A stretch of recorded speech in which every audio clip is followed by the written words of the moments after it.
welcome to the show where we encourage career advancement and entrepreneurship, as well as share practical tips and strategies for personal and professional growth. Hey friends, I'm your host, Nicole Palmer, and I am glad you're here. Okay, so there was this Nickelodeon series called The Brothers Garcia. It was a big hit back in the 2000s, about 20 years ago or so, if I'm not mistaken. And now it's back in a brand new way with a new name, the Garcias, kind of dropped the brothers, I guess, which recently premiered on HBO MAX. I've caught up with the show's executive producer and to get some deets about the show, the journey and everything. And so I want you guys to welcome to the guest seat, Mr. Jeff Valdez, who is a multi-talented writer, producer, director, spent most of his career realizing his dream of seeing Latinos represented in television beyond the subservient roles, I should say, the portrayals of what are typical, we typically see. And now he has brought us back The Garcias, a reboot of the hit Nickelodeon series. And we're going to chat a little bit about that. So welcome to the show, Jeff. Thank you, Nicole. I appreciate it. I'll never live up to that introduction. So, well, I mean, you have had, I've looked at your career and you have had a pretty impressive career, especially when it comes to, the work that you have done. And so to start out, I learned that you basically started out as a stand-up comic. And I guess you had a vision to change the face of television. Tell us a bit about that and about the journey. Sure. Gosh, it's a long story, but the very short version of it, I came to LA to do stand-up. I owned a comedy club in Colorado Springs back in the mid-'80s. Okay. Everybody came through that. Sinbad got his start there. I did a TV show, but my first credit ever is so funny because most people get like, intern and various, my first credit was executive producer. I owned a club and I said, oh, I'm going to do a TV show out of my club. And I just figured out how to do it. And it was literally the first TV appearance of Sinbad, Roseanne. Everybody used to work there at the club, Ellen DeGeneres, Sam Kinison, Rob Schneider. And then I came to LA. I thought, you know what, I don't want to be a big fish in a little pond in Colorado Springs, Colorado. Right. I came to LA as a comic because I toured around the country as a stand-up, and I got here and suddenly I was a Latino stand-up comic. I'm like, well, yeah, but so are half the people in this town. Right. What are you talking about? And well, we can't, because I wanted to act at the time, and people were like, well, we can't, and they sent me out for gang member number 3, right? And I would show up and I'd put the little bandana on and orale, what are you looking at, vato? And I would do the whole thing. Right. And then the casting director would say, well, yeah, very authentic, but look at you. You don't look like gang member number. I mean, the things I used to hear were just, and by the way, they still happen, were horrific. And then I was like, okay, I think I'm going to have to learn to write because obviously nobody's writing these roles for us. Right. And then I started learning how to write and just producing my own stuff. Did a show in LA called Comedy Compadres. And that was, probably in the mid 90s, early 90s actually. And that was Carlos Mencia's first TV show ever. He was the host, and that was on KTLA. And we went up against, at the time, Letterman, Leno, Chevy Chase, and Arsenio Hall, and we beat all of them in LA. Wow. And I told everybody, we're going to beat all these guys. They said, you were out of your mind. I said, no, we're going to, because we're in LA, and Latinos in LA want to see themselves. They want to hear their stories. They want to hear the funny story about their family and all that. Right. So, Don't we all? Yeah, we all want validation. And then that led to, then I said, well, I got a deal at a studio, and then I realized they don't have any infrastructure. Then I started a thing called the Latino Laugh Festival to try bringing all the talent together so we can all start communicating. Right, and then, definitely. And that was, that led to then me just saying, okay, they're not getting it. I'm going to just have to start my own cable channel. So then I started a cable channel. Right. And that called CTV. Now it's called Fuse. And then that led to, and then after that, I just kind of took a break because I was just like kind of disillusioned for a while. And one day my wife says to me, she said, you need to go make some more TV because you're really good at that. I'm like, I can't deal with the pain of that anymore. She goes, well, it's hard to sell a show. I said, oh, I can sell a show today on the phone. And she's like, "No, come on." I'm like, "Watch." I picked up the phone. I called somebody I knew that was running a network, and I pitched them a nanny show. I just made up a show called Confessions of the Beverly Hills Nannies, right? Because we Right. live in Beverly Hills, and they bought the pitch over the phone. I said, "See," because if I said nanny, gardener, gangbanger, maid, they'll buy it. The typical stuff, right? Right. They need to check that box. And then she said, "What are you going to do?" I said, "Nothing. I'm not going to do a show about nannies. I mean, it's an honorable profession, but I'm not going to do a show." She goes, "Well, you need to write the best nanny show ever written." And Right. so I thought, "Oh, okay, that challenge I'll take." So I took my wife's challenge and wrote a really very fun nanny show, which I still own. And then literally we jumped to jump forward to after the Garcias in 2004. I was a showrunner. I had 50 shows under my belt, couldn't get a meeting with an agency. Oh, wow. And I'm like, when does this stop? Right. Right.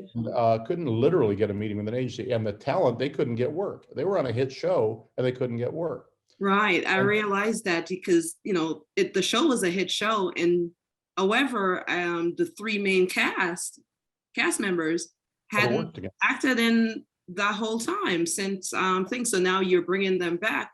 What made Yeah. you want to bring the Garcias back? We had a deal that my partner Sol Trujillo, who's amazing. He's my partner and he's really my mentor. He got us a deal where we had a commitment for a 10 episode series. And we just strongly urged the people at the time that were there at Warner to do the Brothers Garcia, because we said, look, this was a big hit show. People remember the show. It gives us something Right. to jump off of as opposed to starting from scratch, right? Right. And we finally got convinced them, and that's what happened. But it took 7 years before we got that deal done. I mean, 7 years of trying to convince Viacom, and then somebody that I knew that took over as the CEO of Viacom, I convinced him to get us the rights back. Why do you think that it took so long to be able? I mean, it's back, as you can see, but why? What do you think caused it to take that long for the show to come back? I mean, it was a hit show. Obviously, Right. it was bought in, but what took it so long? Well, I think there's just a general, what would be the best word, the politest way to put it? There's a general misunderstanding of this audience in Right. the media in general. So when the show is sitting on the shelf, like I said, I tried for 7 years calling Nickelodeon executive saying, "Can we get the show back? You're not doing anything with it."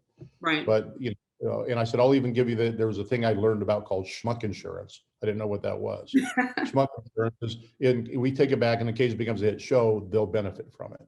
So Right. that way I don't look like schmuck and say, I sold this show and now, we look like schmucks. Right. So, it took 7 years trying to, I came close twice. And then it took somebody at the highest level, the CEO of Viacom, Bob Bakish. And I flew to New York and met with him, and I was able to convince him, because again, in these big organizations, the show's sitting on the shelf and somebody's going to go, "Oh, I got to go to so-and-so, and then so-and-so's got to go to so-and-so, and they got to go to 10 other people before I can get a green light. And is it worth risking my bonus at the end of the year?" And there's an old adage in Hollywood, if you don't make a decision, you can't make a mistake. Right. Right. And, Right. Definitely. and Right. that's pretty common here. So rather than trying to experiment with this show, or any shows for that matter, they would rather just not make them, and because they've been making the same mistake for 50 years with this in this arena. And the beauty about this show, we had full creative control of it. Right. Understood. So the show is back, and of course, brought back pretty much all the original cast along with some new ones. Yep. Of course, we have the Garcia family, which is built up of the matriarch or the patriarchs of the family, and then we have the children who are now adults with children of their own, and their spouses. So the setting, I know now it is set as an American Latino family, but I guess with the first series there, it's all set in the Mexico. Talk a bit about that. That was on purpose. My mother-in-law and brother-in-law live in this city called Puerto Venturas, and my wife and I have been going there, kids when they were younger, for many, many years. That cenote that I made the jump is father born in. I've jumped that cenote a whole bunch of times before. So the reason we went there, out of familiarity, and then I wanted something really visually interesting, because Right. American television it's like, oh my God, it all looks the same after a while. And I just like, let's do something different. And Right. so the other reason, and very intentional, was people often come to me and go, well, what part of Mexico are you from? I'm from Colorado. Well, what about your parents? They're from New Mexico. Well, Right. what about your That grandparents? I'm stereotype like, of thinking because you look a certain way, you can't be right. American.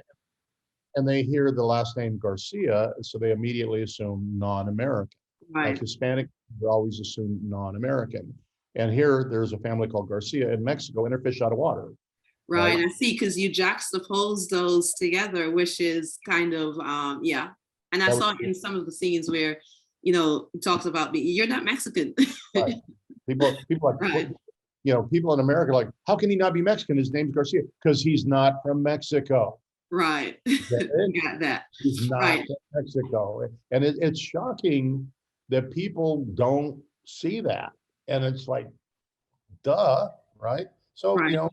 our goal is to say, here it is. It's if we're juxtaposing, so it's right in front of you, and then I can tell you, episode 10, when that comes out, that's going to really rock some people's. You'll know that we had no executives on our show. Literally, there were no executives on our show, and Right. and you can see that in episode 10 because we did a scene that they would have never approved. Right. I got that. So the narrator, which is kind of cool, I think it was an interesting choice with the choice of narrator, Alexa, who is played by Trinity Jolie Bliss.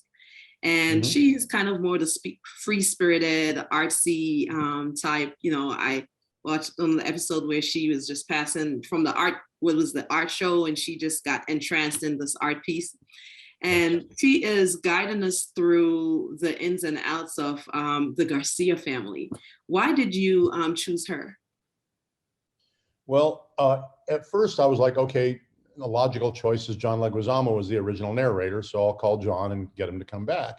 Right, And then I started thinking, well, we're bringing Larry. John was Larry in the future, right, right? So now we're in the future, and Larry's grown up, and Alvin doesn't sound anything at all like John, right, right?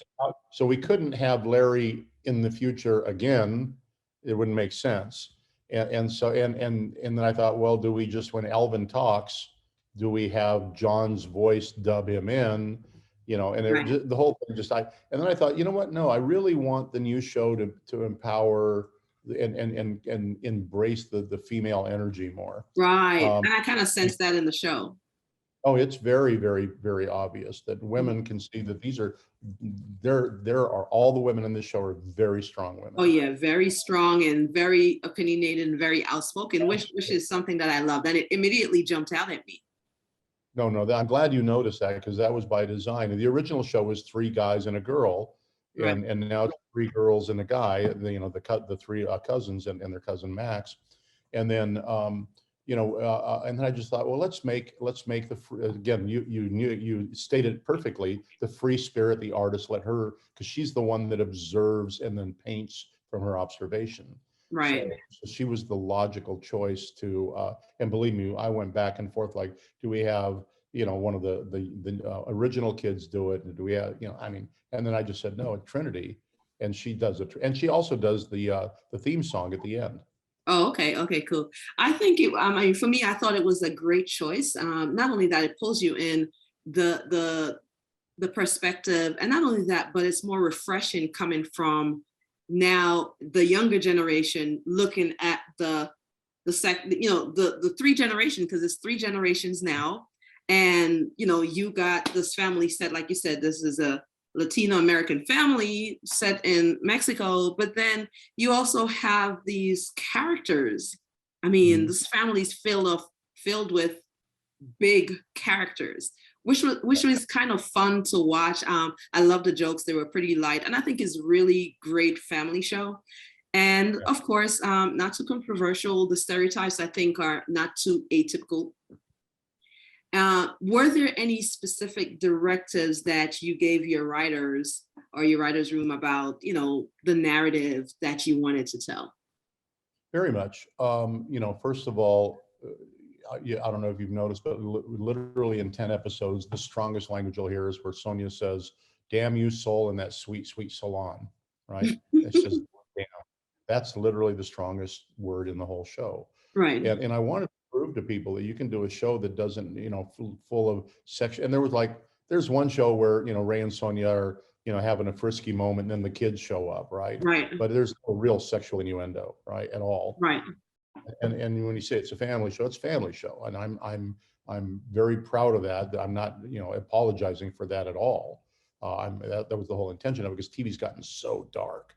I watched the Batman the other night and I was like, oh my God, it was like Batman meets Seven and Silence of the Lambs, and I was just like, wow, that is so, and it was hard to watch, Right. and I told my wife, I said, look, I try and put healthy food into my body so I don't get sick, Right. and I think what TV's doing too often is they're putting unhealthy stuff in our brains and we're Right. actually becoming used to it. Like we Right. expect it, we're addicted to it, Right. and I always say this show is not programming, this is deprogramming. Right. So but I never answered your question about the writers, but go ahead. Yeah, sure. Go ahead. Go ahead. So what I told him, I said, look, we're not doing border walls. We don't even mention the word immigration. Right. We're not doing gangs, drugs, or all those things, stay away from. This is a slice of life about a family. And by the way, you could take this script and it could be a Black family, it could be an Asian family, it could be a white family, it could be a Muslim family, it could be any family. As I Right. said, look, the steak is the family. That's the steak. The sauce is the Latino moments in it. But you can't. Right. What happens? Hollywood just serves sauce, and then there's no steak under it. I'm like, no, don't focus on the Right. Latino moment. You've got to have characters that are interesting, stories that are compelling, right? Right. And relatable. When the father gave the daughter the iPhone, I was cracking up, because there she goes real happy and she saw the tracking app and it's like, okay, Right. that typical teenage thing. Any family, doesn't matter what family you're in, you can actually relate to that. And that's the first scene in the series. It's our way of saying, hello, everybody. This is a family. Right. It's not a Latino. It's not a Latino cell phone, right? Right. It's an iPhone. Right. Definitely. There's no Latino cell phones. They're iPhones and Samsungs.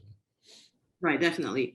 Okay. So we are talking about the three generations, and it's a lot of characters in the show, because you are not, I think it's like 12, 13. 13. I mean, that's going to be a lot of characters to keep track of, because everyone has their own stories, and bringing those stories, just like a family, like having your own little family in the house, whether it be for gathering, and everybody has their own little thing going on. And I think that makes it interesting, because it makes it feel, like I said, more relatable. Family, it does, like you said, it doesn't matter what family you are, what background, you can really connect with it.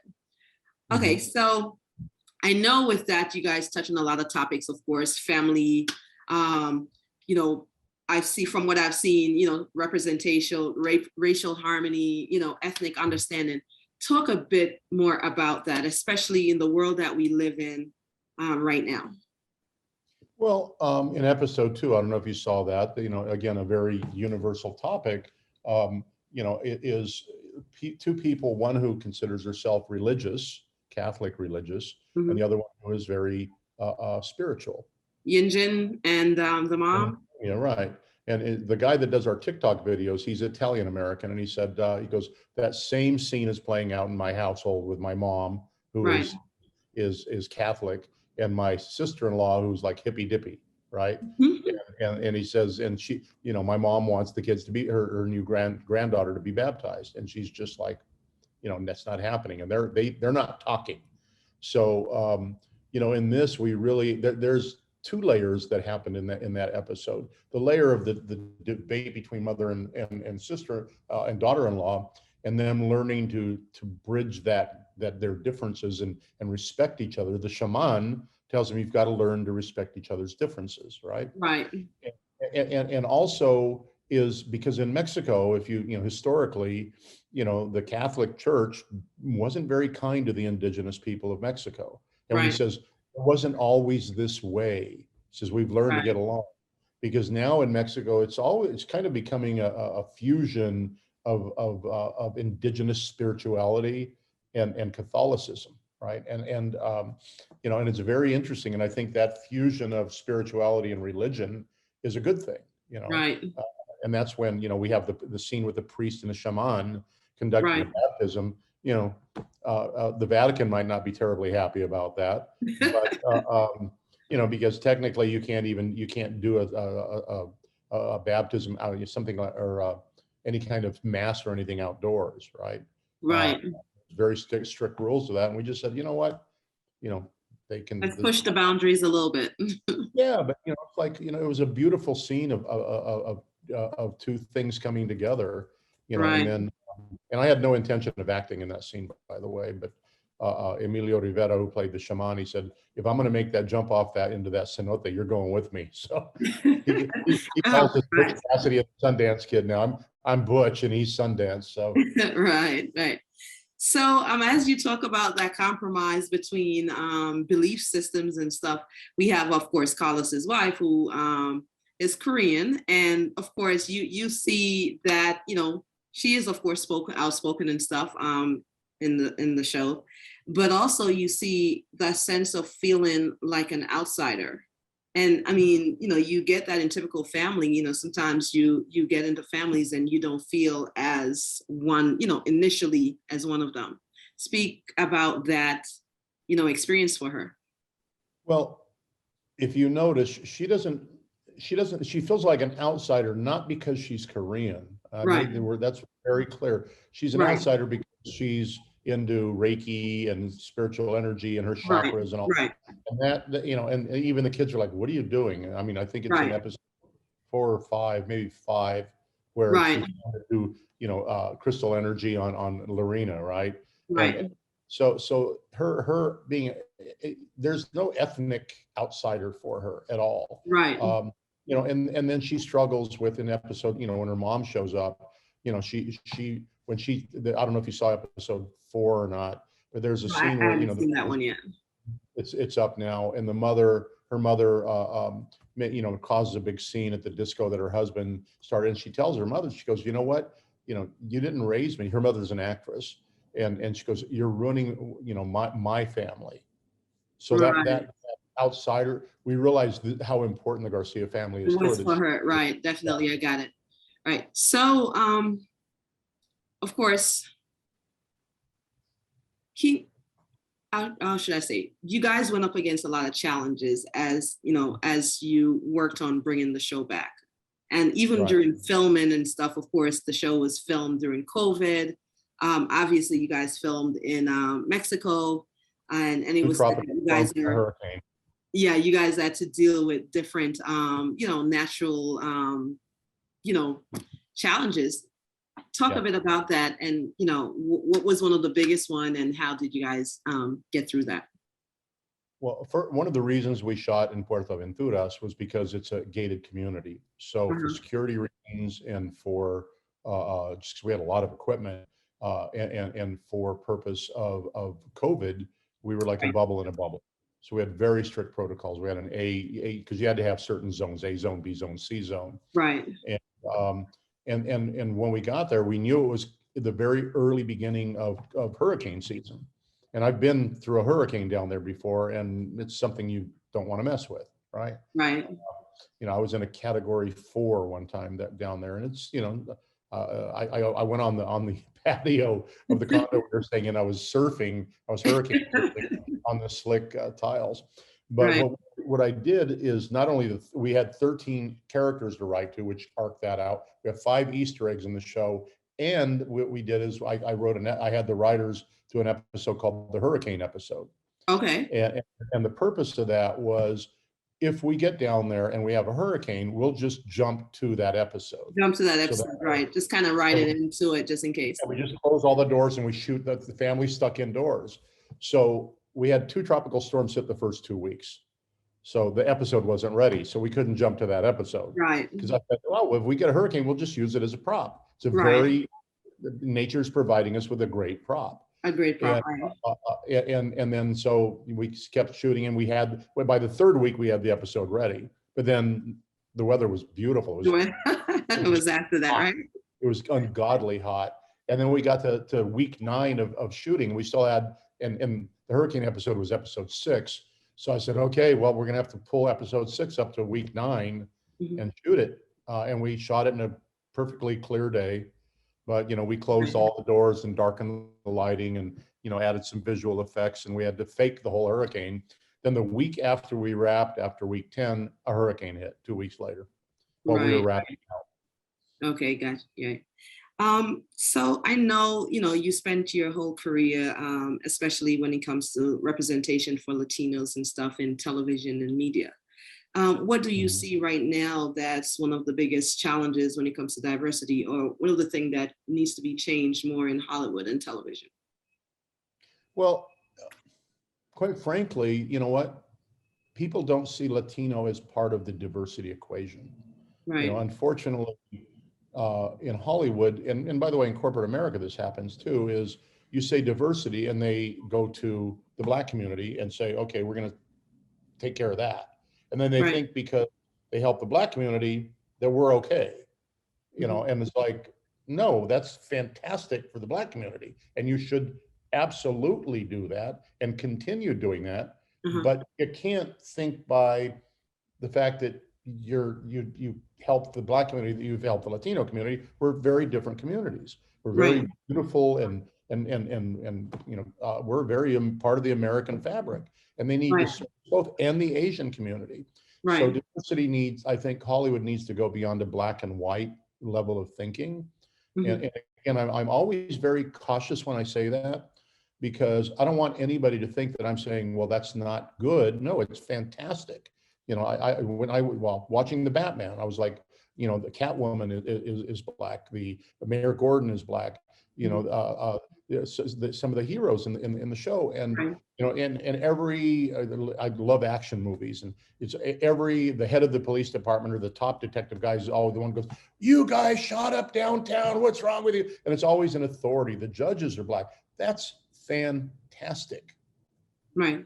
We're going, but Okay. now bring us in, So you and say let us see more people of color on television, because people of color is not as right. You want to see more well, diverse. I don't subscribe to the term people of color either, Right. because if you look back in the 70s when Uh-huh. advertising was happening, they had it was called, they literally called us people of color, and they Right. took Latino and Asian, lumped us together, and called it people of color. And then Uh-huh. they broke us apart, and black became urban, which was the industry's way of saying angry, right? Right. Or if it was urban, oh my God, it's edgy, it's angry. And Latino became Spanish language, and Asian became other, right? Right. I Now understand. they're doing the same thing back again, and they're going, "Oh yeah, they're people of color again." I'm like, no, I always tell, if you're black, be proudly black in that experience, and it doesn't take that much time to say black, Latino, Asian. You can say all three very easily, right? Got you. And the other thing is, Latinos as a race, we're not a race. According to the census, we're white, right? You see the census, it said non-Hispanic white, Hispanic white, right? Right. But we're also black. We have Afro-Latinos, right? We Right. have Asian Latinos. We're all the races, and we're Right. and we're none of them. And by the way, the indigenous aspect of our community is completely ignored, right? And one of the things about this show, you'll see in the show, some of the people are lighter skin and some of the people are darker skin in our Right. show, and that's intentional, because if you went to my family reunion of the original family, there's 9 brothers and sisters, you know some of them look Hawaiian, some of them look Russian, some of them look Native American. I mean, that's just for, I assume it's our a genetic bloodline. We have a lot of different colors in one Latino family. Right. So, I get so that. Yeah. that's it's getting people to really understand us, and also understanding the other communities. Asian, we cast a Korean actress for the role of a Korean character. I was not Right. going to cast somebody Japanese or Chinese. I think that's important too. We need to strive to do that, because quite frankly, the original brothers Garcia, the family's half Mexican, half Puerto Rican. Vanessa's mother is Puerto Rican, right? Right. Jeffrey Lycon, his family's Mexican. Alvin, his family's, I want to say from Salvador, Central American. And then Bobby's Cuban, right? So he's Right. playing Mexican, Puerto Rican, but he's actually Cuban. But now all the new family, they're exactly what we say they are. What they are. I got you. Yes. Not just casting someone to fit the role that they really don't. So that bringing that experience matters to the role also. So I Right. think that lived experience. Okay. Yeah, and back to that question is Hollywood they need to cast more Black people, they need to cast more Asian people, they need to cast more Latinos. Because when you say people of color, it's too easy for them to check the box on one and ignore the other. And ignore the others. Right. And And by the way, it goes both ways. Sometimes they'll check the box for Latinos, tell the Black community, oh, but look, we did this for Latinos, and Black community is going to go, well, that's great, but that doesn't do us anything, right? So no, you got to check 3 boxes. Point taken. Okay, and what is one thing, if there's only one thing you want people to take away from the series, what is that one thing? That we're normal, that Latinos are just like your family, and you know, and we have conflicts just like your family, and we have ups and downs just like your family, right? I mean, and by the way, you know, if you, again, my extended family now, everybody is in a Latino family. My son's girlfriend, you know, she's Black. His girlfriend, my other son's girlfriend before that was Vietnamese. You know, we have literally every color of the rainbow in the Valdez family, Right. and that's called America now, right? Correct. And I love this new generation because they don't see people of color, right? And by the way, I was going to say, can we start using the term people without color? Because I think, Right, people. You know, I got you. Yeah, right. Yeah. I mean, the reality, if you're white, you're actually you know, and since we apparently are in a global environment now, there's less than 1 billion white people out of 7.5 billion people on the planet.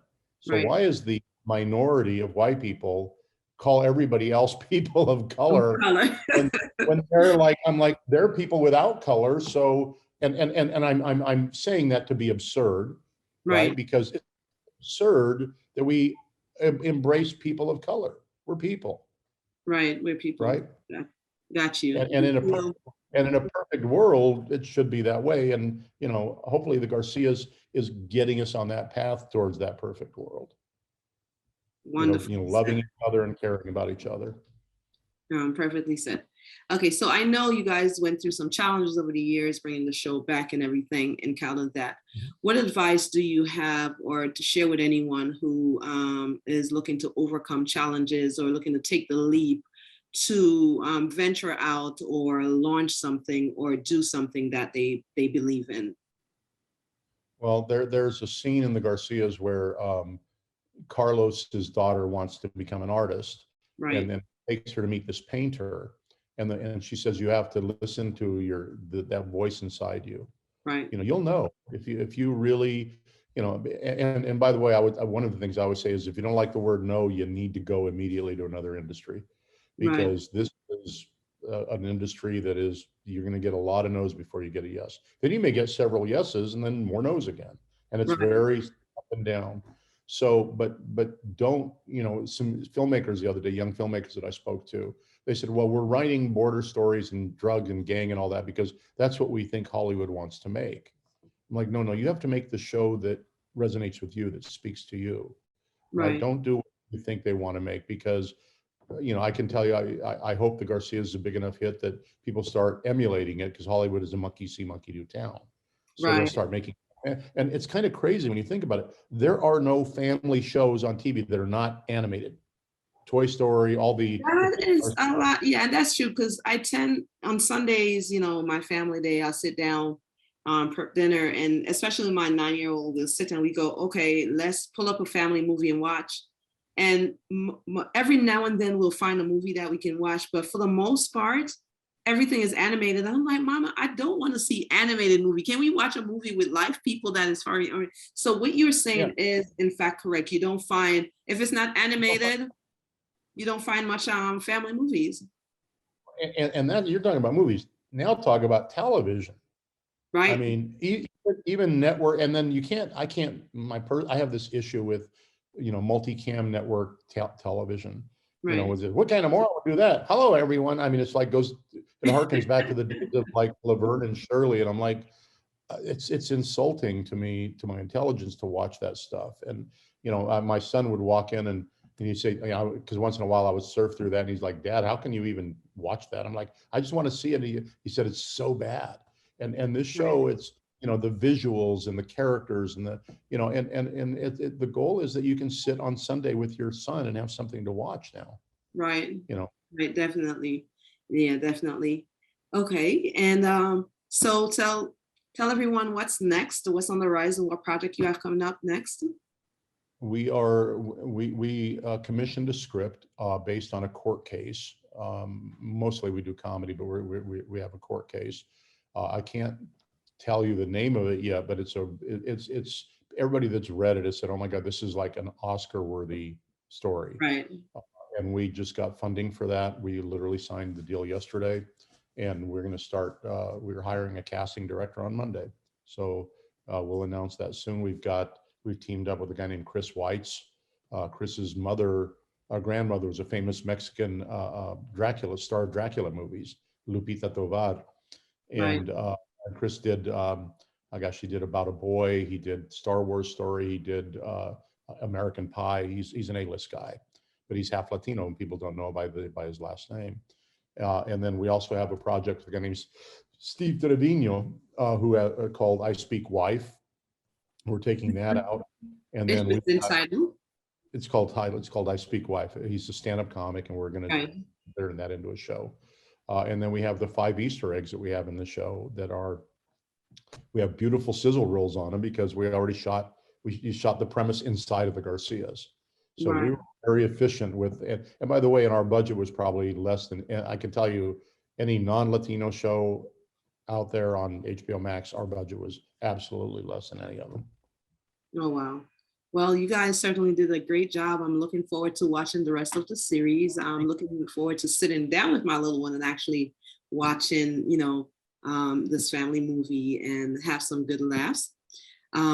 Thanks again for pulling up your seat and sharing with us, sharing your story, the journey, and telling us about the Garcias and what the Garcias hope to teach us, especially in the world we live in today.